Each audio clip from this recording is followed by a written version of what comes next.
In today's video, I'm going to teach you how to add HubSpot custom properties. Custom properties let you capture exactly the data your team cares about, beyond the defaults, so you can segment, report, and automate with more precision. Start by opening your HubSpot account and heading to Settings.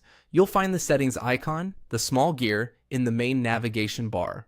Click it to open your account settings area. Once you're there, look to the left-hand sidebar and navigate to Properties. This is the central place where all object properties live, including those for contacts, companies, deals, and tickets. Next, click Create Property. Depending on your view, you may be prompted to choose which object this property belongs to, like contact or company. Pick the one where this data should live. Quick tip: think about where you'll use the field most often.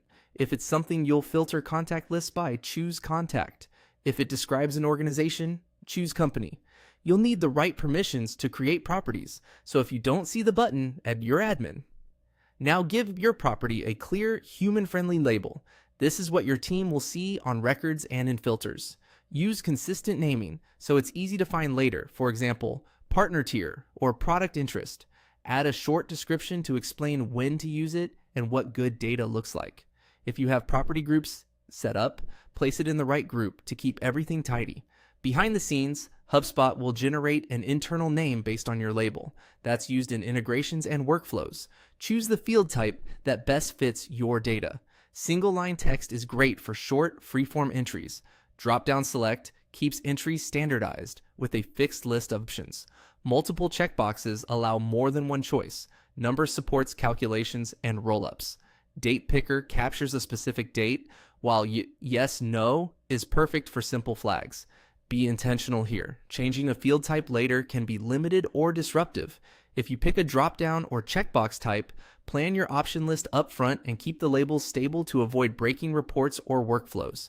When everything looks good, click Create Property to save. Your new field is now available on records, in filters, lists, reports, and workflows. As a best practice, test it right away.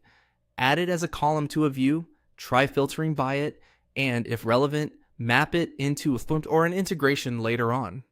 Keep your options concise, review usage periodically, and document how the property should be used so your team enters clean, consistent data. That's it. You've successfully added a HubSpot custom property.